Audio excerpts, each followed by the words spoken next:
बिस्मिल्लाहिर्रहमानिर्रहीम। अस्सलाम वालेकुम नाज़रीन, मेरा नाम ज़ीशान नूर है। आज 16 जनवरी जुमेरात का दिन है। लेकिन गुज़श्ता दिन यानी कि 15 जनवरी बरोज़ बुध जो बानी तहरीक इंसाफ इमरान खान का एक पैगाम सामने आया, एक तो वो बहुत इंपॉर्टेंट है, उसके अंदर 3 से 4 मुख्तलिफ पॉइंट्स के ऊपर उन्होंने बात की, वो ज़रा आपके सामने रखते हैं। और दूसरा, आज 16 जनवरी बरोज़ जुमेरात है, तो आज मुज़ाकराती कमेटियाँ यानी कि हुकूमत साइड की मुज़ाकराती कमेटी और पाकिस्तान तहरीक इंसाफ की जो मुज़ाकराती कमेटी बनाई गई है, उनका आज तीसरा दौर होगा। यानी कि 1 दिसंबर के आखिरी हफ्ते के अंदर पहला राउंड हुआ, दूसरा 2 जनवरी को, और तीसरा फिर काफ़ी दिनों के बाद आज के दिन 16 जनवरी बरोज़ जुमेरात को तीसरा सेशन होगा। उसके अंदर क्या क्या चीज़ें तय पा सकती हैं जुडिशल कमीशन के हवाले से, और दूसरा मुतालबा जो सियासी कैदियों की रिहाई है, इन दोनों हवालों से क्या बड़ी पेशरफ्त हो सकती है, वो भी आपके सामने रखेंगे। और तीसरा, एक बड़ी अहम शख्सियत ने एक इंकशाफ किया है इलेक्शंस के हवाले से, सियासी कैदियों की रिहाई के हवाले से, और इमरान खान के हवाले से भी। कौन सी सियासी शख्सियत हैं और उन्होंने क्या इंकशाफ किया, ये भी ज़रा आपके सामने रखेंगे। तो सबसे पहले जो इमरान खान का गुज़श्ता कल यानी कि बरोज़ बुध 15 जनवरी को एक पैगाम सामने आया, उसमें उन्होंने 3 हवाले से बात की।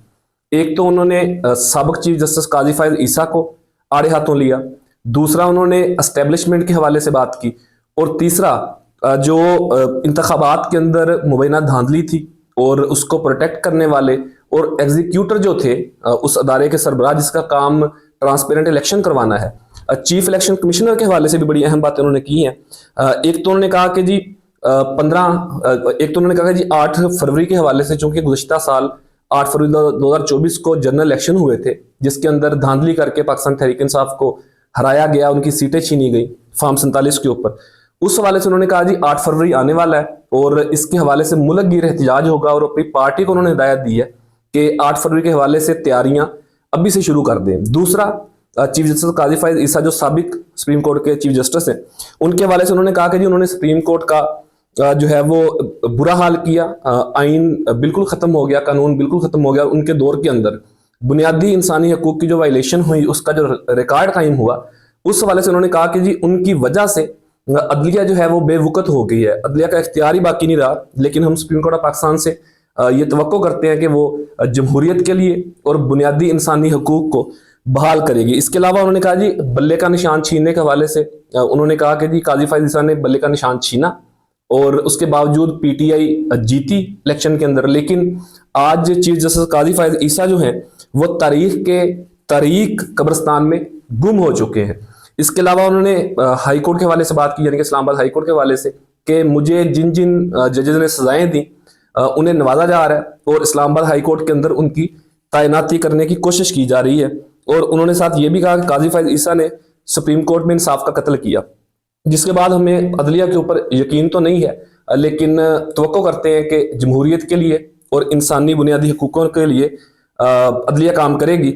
आखिर के ऊपर जो उन्होंने डील के हवाले से बात की, उन्होंने कहा जी मुझे कई दफ़ा डील ऑफर हुई लेकिन मैंने कोई चोरी नहीं की, तो मैं समझौता क्यों करूं।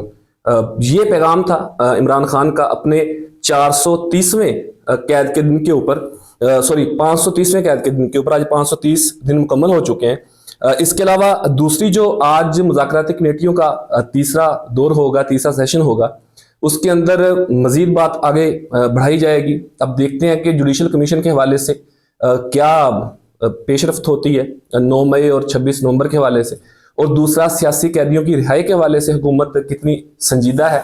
अलबत्ता एक मसबत खबर तो सामने आई थी कि चेयरमैन सेनेट ने सेनेटर एजाज चौधरी जो 1.5 साल से मुकीद हैं लाहौर की कोर्ट लखपत जेल के अंदर, उनके हवाले से उन्होंने प्रोडक्शन आर्डर जारी किए थे, लेकिन इस्लामाबाद पुलिस लेने गई लेकिन खाली हाथ वापस आ गई। पंजाब हुकूमत ने उन्हें नहीं आने दिया, और इसका मलबा भी ऑब्वियसली पंजाब हुकूमत के ऊपर ही कुछ लोग डाल रहे हैं। लेकिन ताकतवर लोग कौन हैं, कौन ये कर सकते हैं, वो आप भी शायद बखूबी जानते होंगे। तो एक मस्बत पेशरफ्त हुई थी लेकिन वो पूरी नहीं हो सकी। अलबत्ता आज की जो मुज़ाकराती सेशन है, अगर ये बात चौथे दौर, 5वें, 6ठे और आगे जाती है तो माइट भी अगले महीने डेढ़ के अंदर कुछ मस्बत तब्दीलियां हो सकती हैं। और तीसरी नाज़रीन जो अपडेट मैं आपको बता रहा था कि बहुत ही अहम इंकशाफात किए हैं सेनेटर हैं जमीयत उलमा इस्लाम के सेनेटर कामरान मुर्तज़ा, उन्होंने एक टीवी टॉक शो के अंदर बात करते हुए जिक्र किया कि इसी साल के अंदर बड़ी कुछ तब्दीलियां हो सकती हैं। उन्होंने जुडिशल कमीशन के हवाले से कहा कि 9 मई और 26 नवंबर के ऊपर हुकूमत जुडिशल कमीशन बनाएगी और कमीशन अपना काम करेगा, उससे किसी को नुकसान नहीं होगा। कुछ चीज़ें सामने, कुछ फैक्ट्स सामने आ सकते हैं। और दूसरा उन्होंने कहा कि जी कुछ दिनों तक या कुछ हफ्तों तक कह लें आप कि जो सियासी कैदियों की रिहाई का मामला है, जिसके ऊपर पाकिस्तान तहरीक इंसाफ कहती है कि सियासी कैदियों को रिहा किया जाए, उसमें मेजोरिटी जो लाहौर की क़यादत है, जो बड़े नाम है, इसके अलावा जो कारकुनान हैं वो भी ऑब्वियसली उसके अंदर शामिल हैं। तो उन्होंने कहा कि जी अगले चंद हफ्तों के अंदर या चंद महीनों के अंदर जो सियासी कैदी हैं वो रिहा कर दिए जाएंगे। और दूसरा, इमरान खान भी इसी साल के आखिर तक या कुछ महीनों तक यानी कि वो भी रिहा हो जाएंगे। तो उसके अलावा उन्होंने ये भी एक बड़ा इंकशाफ किया कि अगले साल यानी कि 2026 के आखिर तक नए इलेक्शन भी हो सकते हैं। और अगर 2026 के आखिर की बात की जाए तो उसका मतलब तो यही है फिर कि शायद मिड टर्म इलेक्शन की तरफ मामला जा सकते हैं। बहरहाल ये उन्होंने एक बड़ा इंकशाफ किया है। लेकिन आज का जो मुज़ाकराती तीसरा दौर है, उसके बाद चीज़ें ज़रा खुल के सामने आएंगी कि किस तरफ चीज़ें जा सकती हैं और क्या नई पेशरफ्त होती है मुज़ाकराती कमेटियों के हवाले से। और अडियाला से कोई नई खबर सामने आएगी तो दोनों के हवाले से आपको अपडेट ज़रूर रखेंगे। अपने कीमती फीडबैक से ज़रूर आगाह कीजिएगा। अब तक के लिए इतने, अपने मेज़बान ज़ीशान को इजाज़त दीजिए। अल्लाह हाफिज़।